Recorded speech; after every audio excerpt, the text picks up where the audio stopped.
Assalamualaikum warahmatullahi wabarakatuh. Anak-anak, bagaimanakah kabar kalian hari ini?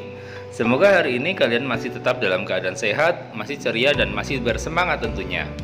Nah, pada kesempatan kali ini kita masih akan mempelajari materi kelas 3, tema yang ketiga, benda di sekitarku, subtema 1, aneka benda di sekitarku, pembelajaran yang kelima. Pada pembelajaran yang kelima, kita akan mempelajari materi tentang bahan-bahan pembentuk benda. Pada pembelajaran sebelumnya, kita sudah mempelajari benda-benda yang terbuat dari kertas, kayu, dan plastik. Nah, pada kesempatan kali ini kita akan melanjutkan materi, yakni tentang benda yang berasal dari kaca, dari logam, dan dari karet. Yang pertama, benda dari kaca. Ada benda-benda yang terbuat dari kaca. Benda tersebut antara lain gelas, piring, mangkuk, kacamata, akuarium, jendela, dan peralatan laboratorium. Kaca memiliki sifat kedap air dan tembus cahaya. Oleh karena itu, kaca digunakan untuk membuat benda yang tahan air. Yang kedua, benda dari logam. Kira-kira apa saja ya benda-benda yang berasal dari logam di sekitar kita? Coba kalian amati benda yang ada di rumahmu. Adakah benda yang terbuat dari logam? Benda-benda tersebut antara lain panci, penggorengan, sendok sayur, sendok makan, kerangka mobil, dan pagar rumah. Mengapa benda-benda tersebut dibuat dari logam?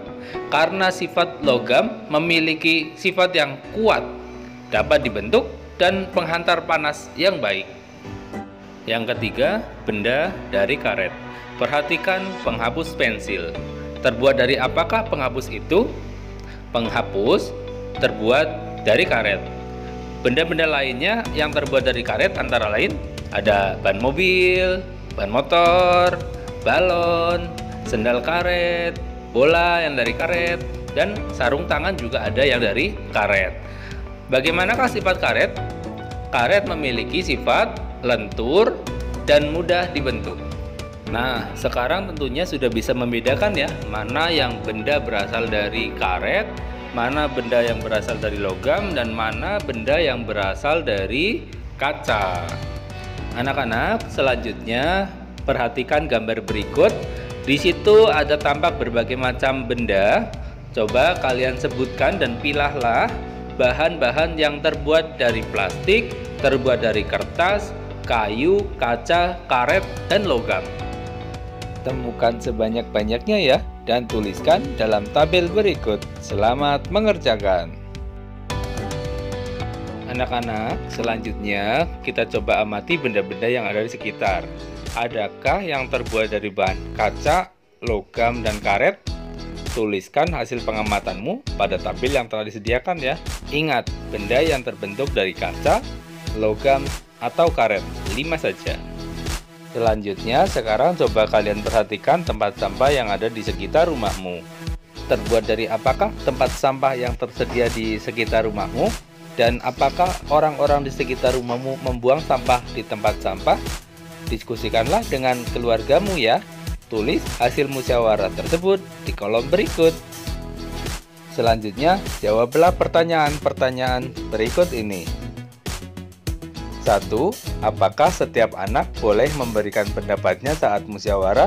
Boleh nggak setiap anak memberikan pendapatnya? Boleh, jujur sangat boleh. Karena musyawarah itu mengumpulkan ide-ide atau pendapat-pendapat dari anggota musyawarah untuk kemudian diambil mufakat atau kesepakatan. Nomor 2. Mengapa kita harus memberikan pendapat saat bermusyawarah? Pendapat sangat dibutuhkan saat bermusyawarah, karena hasil musyawarah akan jauh lebih baik hasilnya jika diawali dengan berbagai macam pendapat. Pertanyaan yang ketiga, apa yang terjadi jika hanya 1 atau 2 orang yang memberikan pendapat? Jika yang memberikan pendapat hanya 1 atau 2 orang saja, ada kemungkinan hasil musyawarah tidak sesuai dengan keinginan seluruh anggota musyawarah atau masyarakat. Pertanyaan yang keempat, apakah kita boleh memaksakan pendapat saat musyawarah? Tidak boleh. Kenapa? Karena musyawarah itu diambil jalan tengah keputusan yang terbaik melalui pendapat dari setiap orang.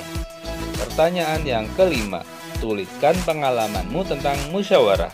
Apakah menurutmu musyawarah sudah berjalan lancar? Apakah kamu pernah bermusyawarah di rumah atau di sekolah? Jika pernah, ceritakan ya. Apakah menurutmu musyawarah yang dilakukan sudah berjalan lancar? Apakah kalian punya penggaris? Coba perhatikan satuan yang tertera pada penggaris kalian. Kamu dapat melihat lebih dari satu satuan panjang. Di situ ada satuan meter untuk penggaris yang panjang ya tentunya. Kemudian sentimeter dan milimeter. Meter, sentimeter, dan milimeter adalah satuan panjang. Apakah kamu dapat mencari hubungan antara satuan meter, sentimeter, dan milimeter? 1 meter sama dengan 100 cm. 1 meter sama dengan 1000 mm. Perhatikan contoh berikut. Panjang mobil Ayah Dayu adalah 410 cm. Panjang mobil Ayah Dayu dalam satuan meter adalah 410 meter, itu kan 400 ditambah 10. 400 cm itu sama dengan 4 meter. Ditambah 10 cm tidak cukup jadi meter, jadi tetap 10 cm. Sehingga jika digabung menjadi 4 meter 10 cm. Sebagai bahan latihan, cobalah ubahlah sesuai satuan yang diminta. Soal nomor 1. 200 cm berapa meter? Kalau tadi 100 cm itu sama dengan 1 meter. Jadi kalau 200 cm berapa meter? 2 meter. Kemudian soal yang meter ke senti ya. Soal nomor 3. 6 meter berapa senti? Kalau 1 meter itu kan 100 cm. Jadi kalau 6 meter sama dengan 6 kali 100. Berapa 6 kali 100? 600 cm. Selanjutnya contoh soal nomor 6 ya. 2 meter 45 cm. Kembali ke tadi, 2 meter itu berapa meter? Kalau 1 meter 100, berarti kalau 2 meter 200 cm. 200 ditambah 45 menjadi 245 cm. Selanjutnya silakan kalian kerjakan soal-soal yang lainnya ya. Selamat mengerjakan. Selanjutnya, lakukanlah kegiatan berikut.